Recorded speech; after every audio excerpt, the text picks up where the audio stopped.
Welcome to your daily dose of dividend. IBM is a Fortune 500 company within the IT services industry.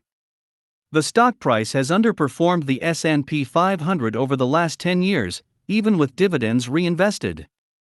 Let's briefly analyze some key fundamentals. Data is based on a 5-year average. Sales growth, minus 7.60%, thumbs down. Earnings growth, minus 20.30%, thumbs down. Earnings estimates, 16.5%, thumbs up. Return on capital, 12.05%, thumbs up. Debt to free cash flow, 9.61, thumbs down. Share buybacks, yes, thumbs up.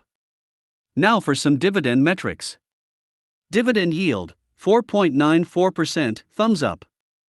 Payout ratio, 65.8%, thumbs up. Growth rate, 3.7%, thumbs down. Growth years, 22 years, thumbs up. 6 out of 10 thumbs up, well that's a mediocre score. You might want to reevaluate IBM if you already own it in your dividend portfolio. Don't forget to subscribe and please come back tomorrow for another quick analysis. Have a great day.